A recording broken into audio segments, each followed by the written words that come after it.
Olá pessoal, sejam muito bem-vindos. Meu nome é Jomar, estudante da doutrina espírita, e esse é um canal em que nós vamos falar bastante sobre a doutrina dos espíritos e alguns conceitos do nosso dia a dia, né? Então estaremos sempre atrelando a nossa vida cotidiana aos ensinamentos do Espiritismo. E hoje nós iremos falar sobre confiança e espiritismo. É uma palavrinha tão doce, mas de uma importância tão grande. E a confiança é o sentimento de quem confia, de quem acredita na sinceridade de algo ou de alguém. Crença na retidão moral, no caráter e na lealdade de uma outra pessoa. E o mais importante, a crença em si mesmo. Porque hoje, diante de tantas notícias, né, equivocadas, tantas fake news, como dizemos, nós deixamos de acreditar nos outros. E mais do que isso, deixamos de acreditar em nós mesmos, nas nossas qualidades, nas nossas habilidades, em tudo aquilo que Deus nos deu para vivermos uma vida feliz. E, no entanto, vivemos nos equivocando pela falta de confiança que temos em nós. E essa desconfiança, ela é gerada nos outros. Porque se não acreditamos em nós mesmos, como é que iremos acreditar nas pessoas que nos cercam? Se nós queremos, uma sociedade mais justa, onde a gente possa confiar, que façamos a nossa parte, confiando em nós, trabalhando para que realmente tudo aconteça de acordo, não com a nossa vontade, porque às vezes nos equivocamos, mas com a vontade de Deus. Na questão 766 do Livro dos Espíritos, Kardec ele faz a seguinte pergunta: a vida social está em a natureza? E os espíritos respondem que, certamente, Deus fez o homem para viver em sociedade. Não lhe deu inutilmente a palavra e todas as outras faculdades necessárias à vida de relação. Então, se Deus nos criou para viver em sociedade, de que forma nós podemos contribuir conquistando a confiança das pessoas, levando a nossa confiança, a nossa ética, a nossa moral? De que forma nós podemos fazer isso? E aí, quando nós começamos a estudar, e lá no Semeadores do Amor, que é a nossa casa, nós temos uma base muito forte, que são os grupos de estudos. E através dos grupos de estudos que nós nos relacionamos com outras pessoas, discutimos, as nossas ideias, os nossos pontos de vista, divergimos em algumas coisas, mas sempre com sensatez, com cautela, com afabilidade, sem gerar agressões. Cada um tem o seu ponto de vista. E é interessante que assim o seja. Por isso, nós vivemos em sociedade, pois somos seres sociais. E temos que aprender a conviver com as diferenças. E Deus, na sua infinita e maravilhosa bondade e amor, nos deu uma célula fantástica, onde nós podemos aprender desde o berço, que é o lar, a família, essa escola maravilhosa que é a nossa primeira sociedade. E sabemos que dentro da família nós temos afetos e desafetos, pessoas que comungam com os nossos pensamentos, com as nossas ideias, mas tantos outros, seja irmão, pai ou mãe, que discordam totalmente daquilo que pensamos e daquilo que fazemos. E aí é onde nós aprendemos a conviver com essas diferenças. Onde aprendemos a ser chefe ou a ser líder. Depende muito, né, dessa convivência, dessa educação que nós temos. Então, em nosso trabalho, por exemplo, nós, com certeza, muitos de vocês têm chefes e têm líderes. Aqueles chefes que querem se impor e querem impor a sua verdade, né? E nós temos essa cultura milenar do chefe de família, aquele que manda, aquele que determina o que os outros têm que fazer, aquele que determina as regras, as diretrizes. Mas que isso vem mudando ao longo do tempo. E hoje existe mais um diálogo fraterno em algumas famílias, onde nós aprendemos a ser líder, a saber conversar com o pessoal de base, aqueles a quem comandamos de uma certa forma. Mas que existe sempre o diálogo, o planejamento, com a participação efetiva de quem faz, e não só a gente mandar. Né? O chefe apenas manda, o líder ele está à frente do processo, para que realmente aconteça. Então, muitos de nós temos a teoria, mas tem aqueles que conhecem a prática. Por isso eu sempre digo que nós temos saberes diferentes.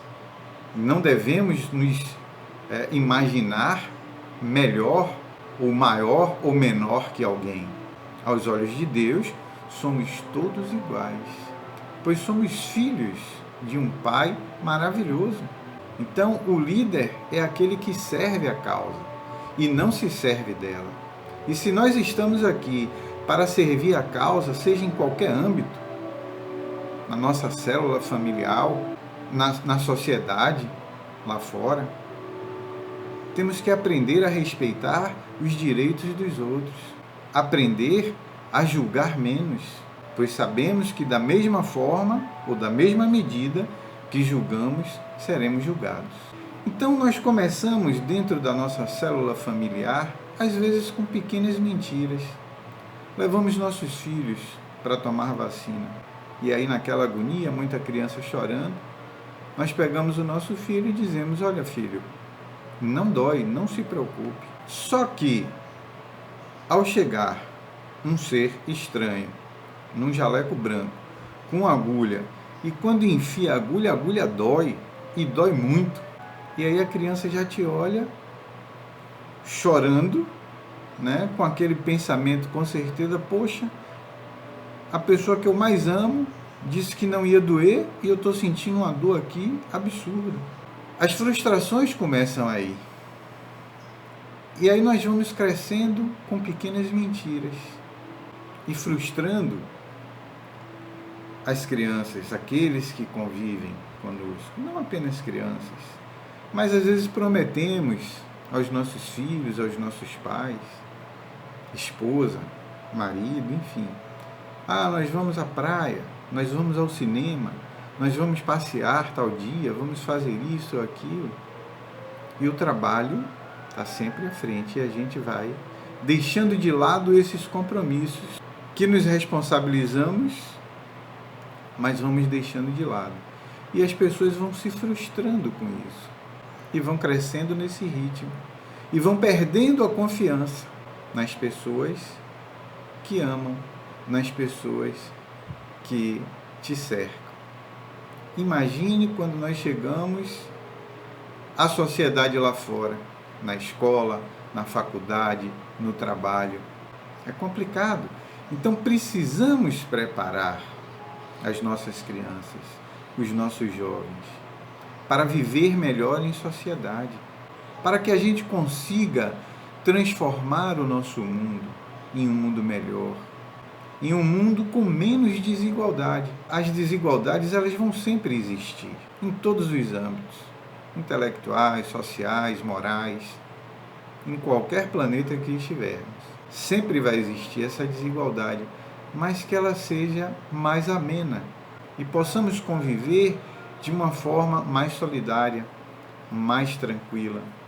como Cristo, que esteve aqui e nos ensinou há pouco mais de 2000 anos, nos trazendo uma lição de amor fantástica, que ainda não aprendemos, né? E precisamos colocar isso em prática urgente.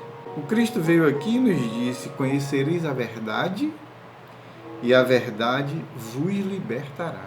Mas ainda estamos um pouco longe dessa prática. Devemos colocar a verdade, mas sem imposição. Chico Xavier tem um livro chamado Respostas da Vida, que ele diz o seguinte: se você acha, ou se você pensa, que a verdade dura corrige alguém, experimente jogar água fervente em uma planta e veja o que acontece. Então nós não devemos impor nada a ninguém. A doutrina espírita, ela é maravilhosa, porque não impõe nada. Nós temos o livre-arbítrio. Agora, temos que estudar, temos que praticar tudo aquilo que adquirimos de conhecimento.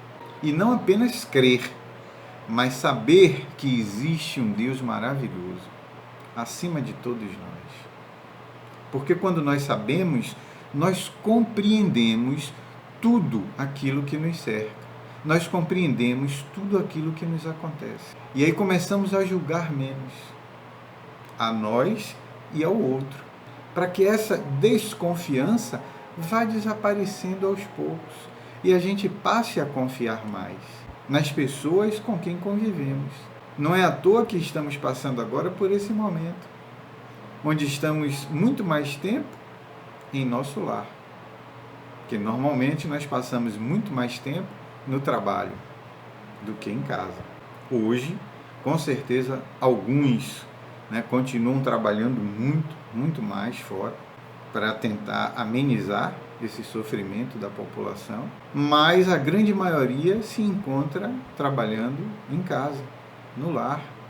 E esse é o momento de rever valores, de rever alguns conceitos, para que a gente passe a ter uma convivência mais fraternal, mais amorosa, mais tranquila, com todos aqueles que nos cercam, principalmente aqueles grandes desafetos. É aí que nós vamos aprender a conviver com as diferenças e entender. E aí precisamos olhar as virtudes do outro, não as suas falhas. Porque falhas nós também temos. Aí julgamos o outro porque o pecado dele é diferente do nosso. Não devemos. Então precisamos olhar o outro com olho de amor. Afinal de contas, nós também sabemos, o outro é o nosso espelho. Quando julgamos muito, quando desconfiamos muito, é porque esse problema é nosso. Pode até ser do outro também, mas o problema é nosso. E aí é que nós temos que fazer a nossa transformação moral. E nada melhor do que o nosso lar, para que consigamos fazer essa transformação. Porque em nosso lar nós não usamos máscaras. As pessoas nos conhecem exatamente como somos. O que é que nos irrita, o que é que nos deixa feliz, o que gostamos, o que não gostamos. E a partir do momento que a gente vai nos educando, e as dores da vida estão aí para nos reeducar, não para nos punir, a partir do momento que vamos nos reeducando, vamos aprendendo a ter mais confiança no Pai. Vamos aprendendo a ter mais confiança no próximo. E a convivência se torna muito mais leve, muito mais amena. Seguimos alguns líderes, né? Às vezes, tem pessoas que nós admiramos. Eu, por exemplo, eu convivi com alguns chefes, é natural, e alguns líderes. E procurei extrair o que foi de melhor em cada um, tanto no chefe quanto no líder. Às vezes encontramos aquele chefe difícil, só anda de mau humor, precisa gritar para que as pessoas saibam que ele é quem manda. E às vezes ele pensa, aqui eu mando, aqui eu faço. Mas o Evangelho nos traz que, às vezes, quando fazemos isso e pensamos dessa forma, na realidade somos detestados. E essa carga energética que nós recebemos daqueles a quem maltratamos é muito grande, e isso só faz nos prejudicar.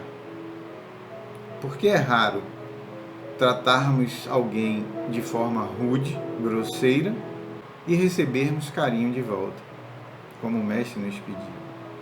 Se alguém vos bate numa face, apresentar-lhe também a outra, ou seja, não retribua o mal com o mal, mas retribuir o mal com o bem. Porque Augusto Cury, ele já nos traz isso também, sempre que por trás de alguém que fere, há sempre alguém ferido. E nós precisamos tentar entender a posição do outro, o ponto de vista do outro, o momento do outro. E aí não devemos julgar a pessoa. A ação até podemos, mas a pessoa não, porque ela não é daquele jeito. Se somos filhos de Deus perfeito, temos a essência do amor em nós. Somos todos irmãos. Então, se somos do Cristo, o outro também é. Nós precisamos ter essa certeza. Podemos julgar a ação, mas nunca a pessoa, porque ela está vivendo aquele momento. Ela não é assim. Ali é um momento. Se alguém já visitou o presídio, sabe, tem várias pessoas que estão lá por deslizes em vigilância de segundos, mas não são assassinos, não são bandidos. E aí nós precisamos orar por todas essas pessoas, para que a gente possa mudar a energia do nosso planeta. Eu sei que não é fácil, às vezes nos tratam mal, com grosseria, nos dizem coisas que machucam. Mas é nesses momentos que a gente tem que fazer como o Mestre Jesus fazia: silenciar, para não responder enquanto estivermos naquele momento de raiva. O silêncio é uma prece. Esperamos para um outro momento, para retomar o diálogo mais tranquilo, mais sereno. E esse é o momento de aprendizado. Eu estava pesquisando e vi um astronauta americano. Ele passou quase um ano no espaço entre 2015 e 2016, o Scott Kelly. E ele trouxe para nós algumas dicas de como passar o tempo nesse confinamento, que alguns com certeza não estão aceitando muito bem. Alguns são levados até à depressão por estar vivendo momentos assim. Mas nós devemos aproveitar esse momento em família, esse momento agradável. E ele aí nos trouxe algumas dicas, que são, assim, selecionei algumas interessantes, quando ele diz para que sigamos um cronograma, ou seja, tenhamos um planejamento. E para tudo na nossa vida temos que ter um planejamento. A vida não é feita do acaso, tudo é com base em um planejamento. Tudo tem um fundamento, tudo é motivo de pesquisa. Olha, Allan Kardec, quanto tempo levou pesquisando, catalogando todas as instruções dos Espíritos para nos deixar esse legado maravilhoso da codificação. E através desses estudos é que nós vamos conseguindo fazer o nosso planejamento de vida, a nossa mudança, a nossa reforma interior. Então, ele traz para que a gente siga um cronograma, faça o planejamento, para que a gente não force o ritmo, tenhamos pausas durante o trabalho. E isso é importante, não só em casa, mas quando voltarmos ao trabalho de fato. A gente precisa de pausas, espairecer um pouco a mente. Temos que ter foco naquilo que estamos fazendo, sem nos desvirtuarmos muito, porém, a nossa mente precisa de um descanso, para um refazimento, para que a gente possa voltar 100% e dar o nosso melhor, fazer o nosso melhor, com confiança, com amor, com dedicação, com paciência. Ele nos traz também a dica de fazer exercícios, que é bom, aumenta a nossa serotonina, então nos sentimos mais felizes quando estamos fazendo exercícios. E através da prática do exercício, traz um outro condicionamento, que é o da alimentação, para que possamos nos alimentar melhor.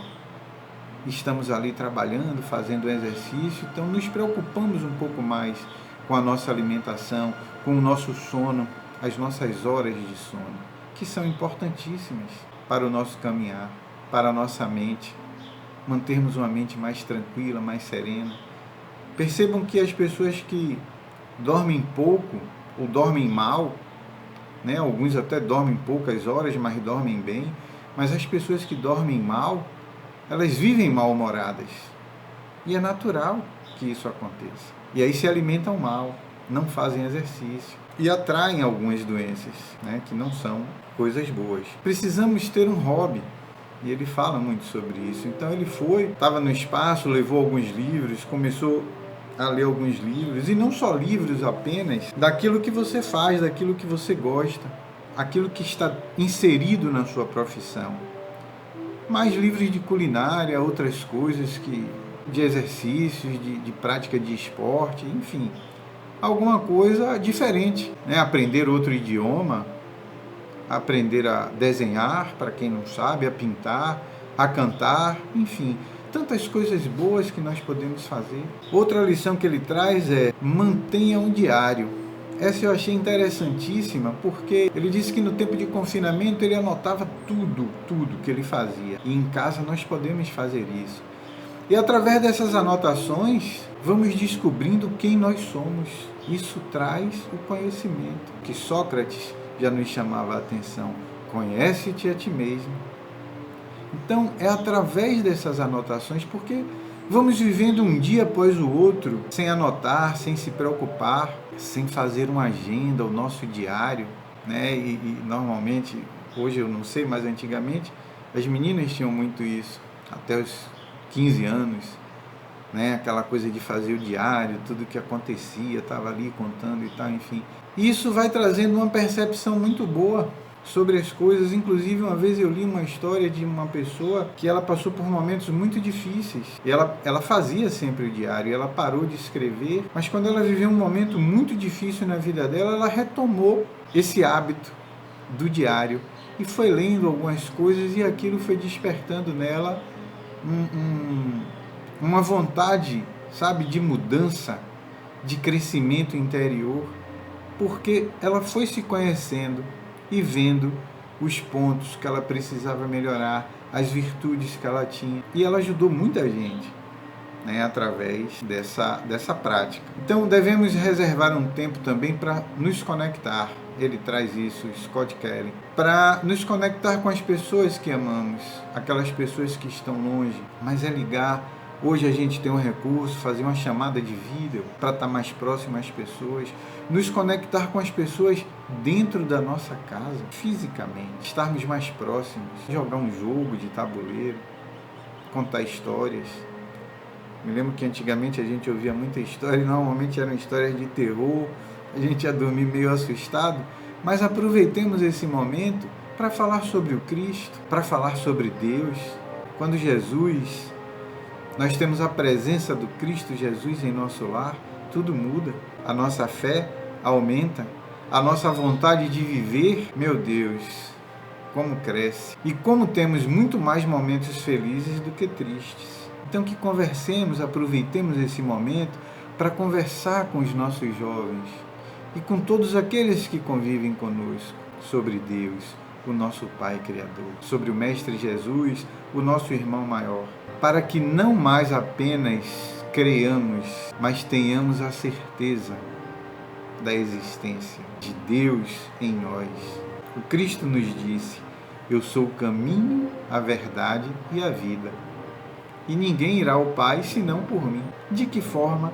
Através dos ensinamentos que ele nos trouxe, que é o amor, que é a fraternidade, que é a caridade. E percebam, quanto mais somos solidários e fazemos os outros felizes, mais felizes nós somos.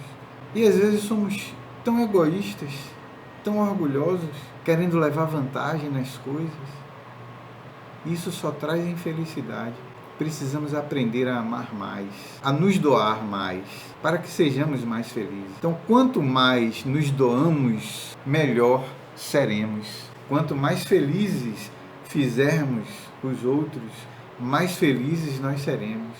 E toda vez que chegar um problema até nós, é porque ele é nosso. Jamais devemos dizer, eu já tenho problemas demais, não posso resolver os seus. Eu estou falando por experiência própria. Quando a gente se volta para resolver o problema do outro, os nossos problemas por si só se resolvem. Porque Deus coloca sempre pessoas boas em nosso caminho para nos ajudar. Ele dá uma dica também para que ouçamos os especialistas, aquelas pessoas que têm um conhecimento a mais, para que a gente não se perca. Como eu disse a vocês, eu tive alguns chefes e alguns líderes, e tive excelentes líderes, onde eu aprendi muito.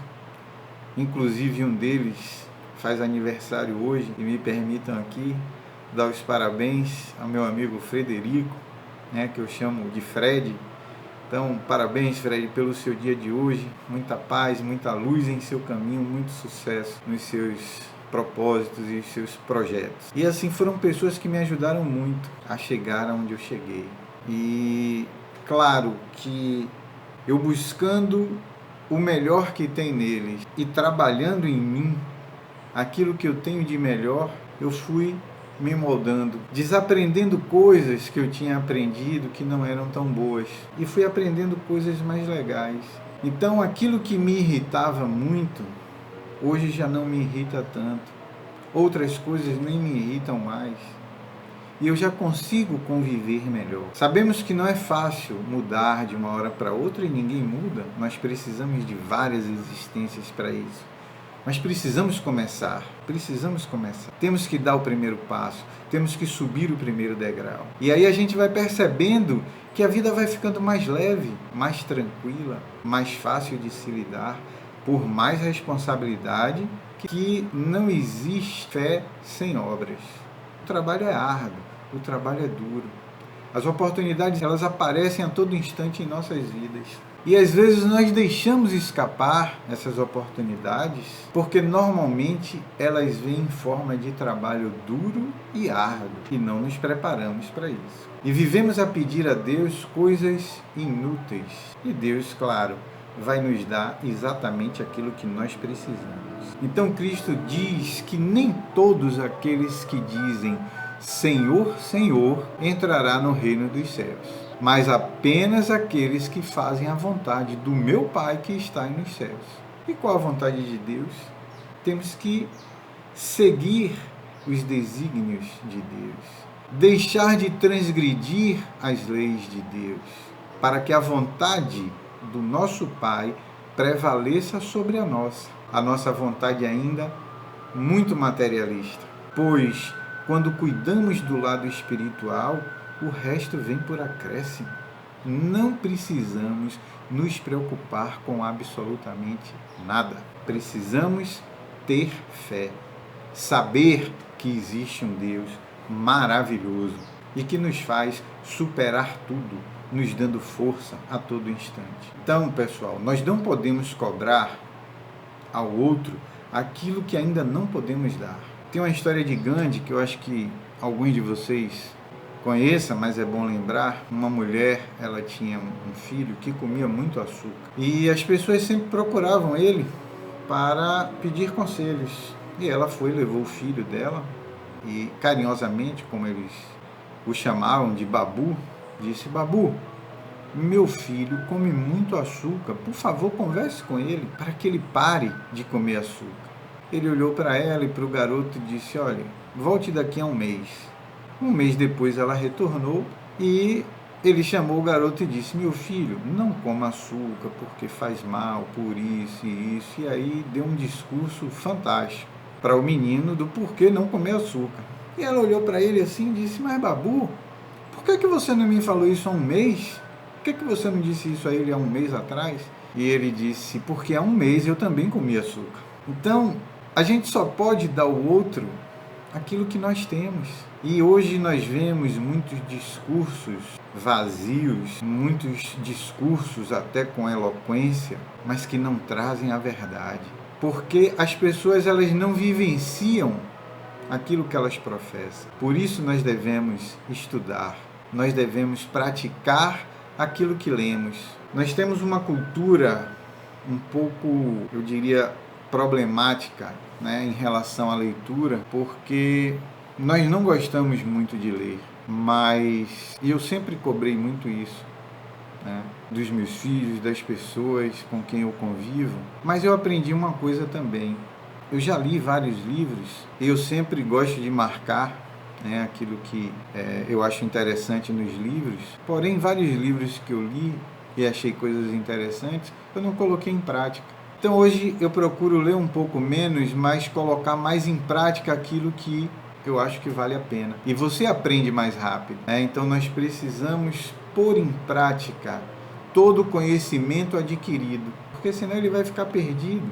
E nós temos que levar esse aprendizado para as pessoas através das nossas atitudes, dos nossos bons exemplos. As palavras até convencem, mas os exemplos arrastam. E nós sabemos disso. Então que possamos levar sempre o bom exemplo para todos aqueles que nos cercam, porque tenha certeza de que sempre estaremos sendo espelho para alguém, até para alguém que nós não conhecemos, mas que nos observa. Seremos sempre espelho para alguém, não esqueçamos disso. Joana tem uma frase que ela diz sobre confiança e amor. Se confias na misericórdia de Deus, trabalha sem desfalecimento e ama em qualquer circunstância, sem distinção nem preferência. Recordando Jesus que, embora modelo ímpar, não entrou ainda no mundo o entendimento nem a aceitação que merece. Isso está no livro Leis Morais da Vida, de Divaldo Franco. Jesus nos trouxe também o maior mandamento: amar a Deus sobre todas as coisas. Isso é confiança.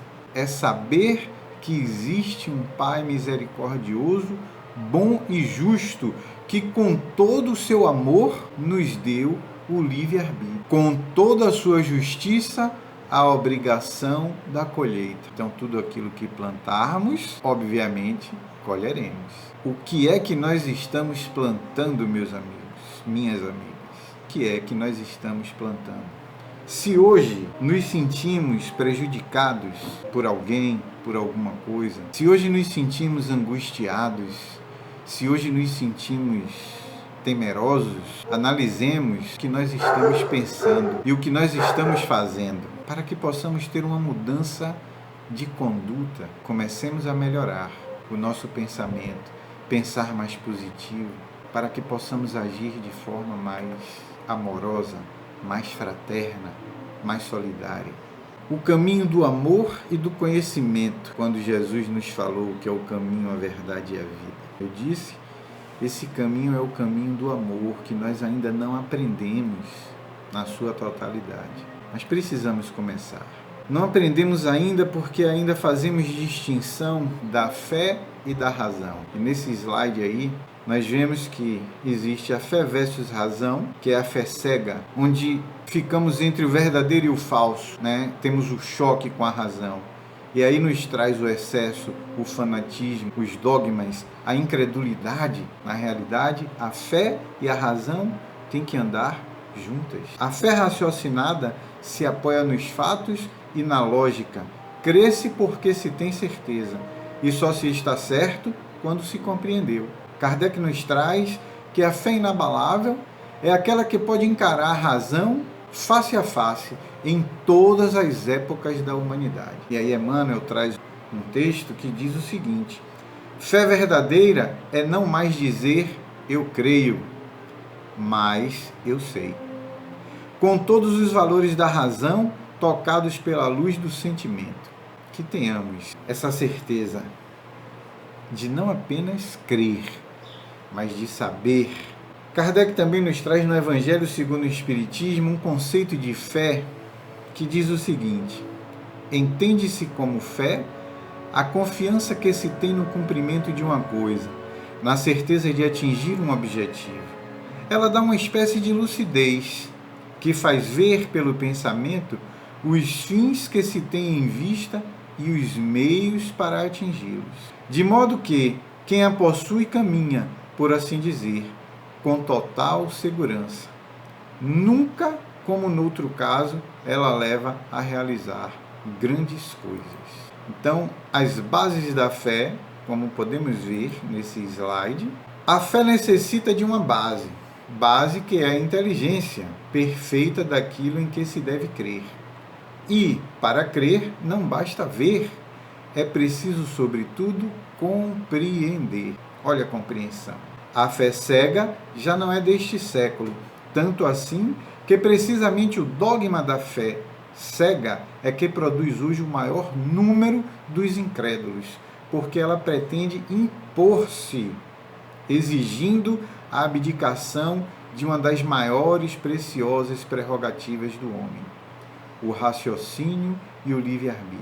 Então, eu digo a vocês o seguinte: em qualquer religião que vocês professem, estudem, busque entender de forma racional, de forma lógica, de forma consciente, para que não sejamos enganados por todos aqueles que se dizem donos da verdade.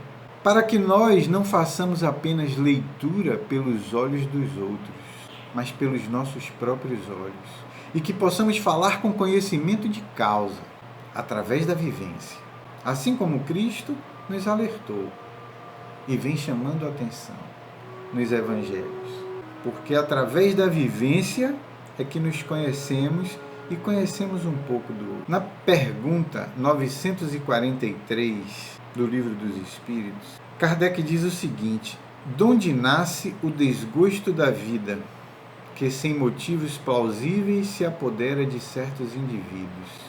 Olha a resposta dos Espíritos: efeito da ociosidade, da falta de fé e também da saciedade.